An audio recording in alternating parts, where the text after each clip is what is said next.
continue to grow the channel. There's a lot of stuff I want to announce in November with a lot of new changes.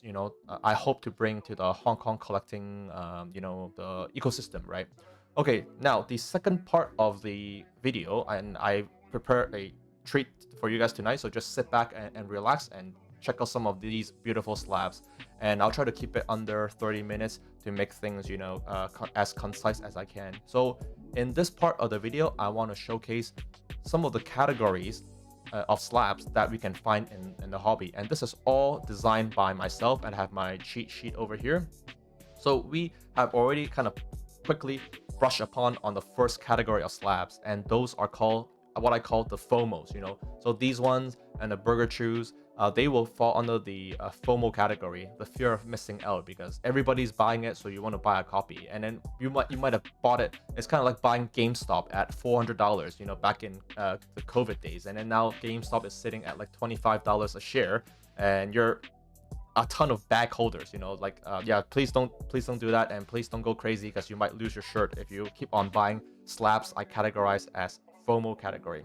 Then on the exact polar opposite, you have the never sell. Okay, so what do I call the never sell? And then I have a few examples of that. The never sells are, some of these.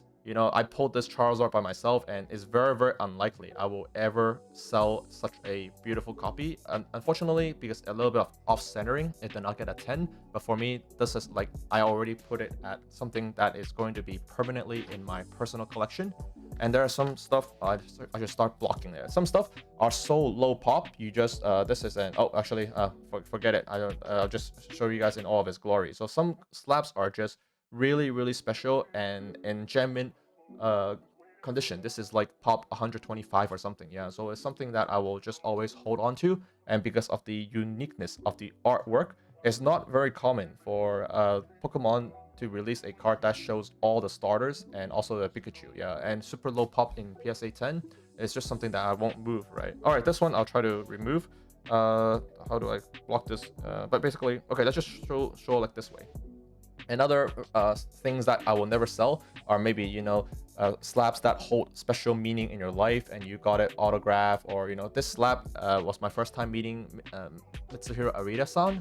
And yeah, it's just something that holds dear in my heart. And I unless something really drastic happens, I don't see myself selling that. So that is the type 2 out of 6 that I have invented for this video. Type 2 will be the never sells, okay? Okay, the type 3 are the HODLs, okay? So I wrote down, I have all these like stickers, yeah. So what are the HODLs? The HODLs are the chase of each generation, yeah. So you have slabs like, the Umbreons, and then you have some of the Machamp from Astro Radiance. So these ones, you hold on to them because they will continue to go up in value. And once people realize, oh, these are really, really amazing artworks, then they will naturally continue to creep up. Yeah, and there's no rush to sell them, right? So these ones, I already started, saving some of the grails that I think I'm waiting for my Ho-Oh to come back to complete the legendary birds. But then, people like collecting in sequence, or they like collecting in sets, right? Yeah, so if you only one alternate art per set from Silver Tempest and from Destined Rivals, and then Journey Together had the Ethan's Ho-Oh, right? Yeah, so they might want to complete the set. Yeah, so these will naturally be tied together, and later on they will be, when one goes up, the other one will go up with it, right? Yeah, so these are the HODL categories. I'm hoping you guys will understand, yeah. And then I also, something that's really, really old might be, people start going back to vintage, and you can just hold on to slabs like this. Some people in the audience might have never seen this, but just Google the entire set. There's only 6 cards with a birthday Pikachu in the set. Yeah, so I just want to hold on to them because I just think some of the artworks are just so freaking cool, and they're extremely low pop compared to modern Mega Evolution and Scarlet and Violet. Very, very low pop, so just sit on them, okay? Then a few more examples of the HODL section will just be, again, the chase cards from each booster box. Yeah, because people that can afford to rip booster boxes are dwindling every single day.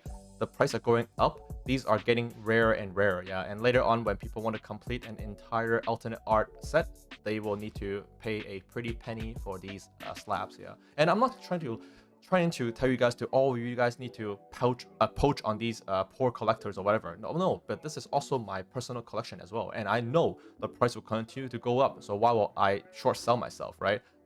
So don't tell me like, oh, you guys you are just poaching people. Eventually you're gonna be ripping them off. No, it's just market logical common sense, right? People, they like the artwork because look at all the individual artwork, right? Just quickly, Tyranitar, and then all three of these, like if you like them, especially the Giratina, this card will just continue to go up. I don't need to pump it, right? Yeah. And a very, very prime example will be why I like to hold.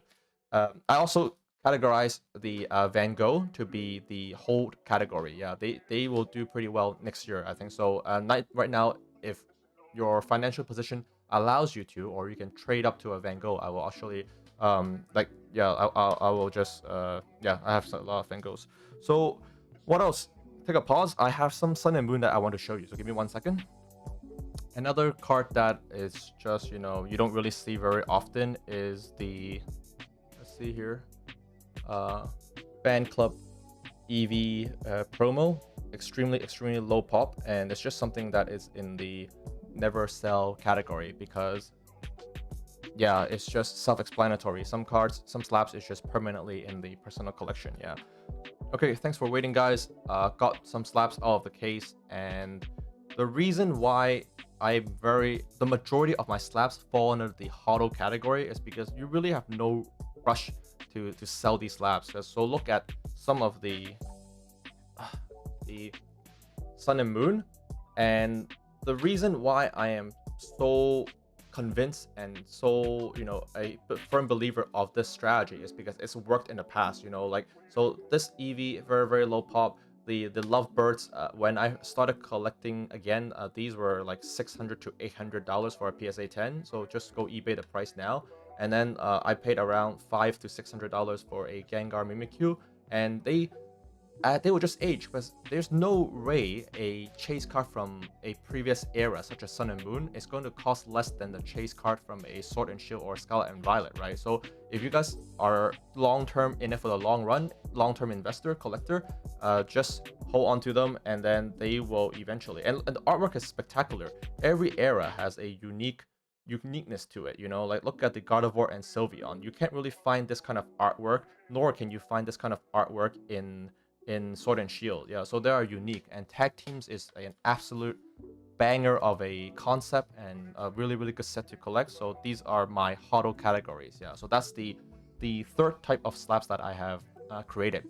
The fourth type of slabs, I call this category the pump stars. Yeah, so why it's called a pump star is because when you're in a bull run, suddenly they do very well. Yeah, so I have a few examples here, so let's go through them individually, or as a set, should I say. So these ones, spectacular, and they have a reason because they're still English exclusive. They don't have Japanese equivalent yet. So in a pump, they go up very well. And I hope that with this demonstration on the slabs, you guys can sort of start thinking and grouping your own slabs. Maybe take out your own collection and group them. Okay, yeah, which are the FOMO, the Never Sell, the HODL, the Pump Stars, and then I got two more. The next one is going to be the One Peak Wonder, and then I'll show you some that I call them the One Peak Wonder. The next one is this one. When there's a pump, people they dig back at Sword and Shield, Crown Zenith. Yeah, I think this one also has a potential. Then in a pump, everything goes up.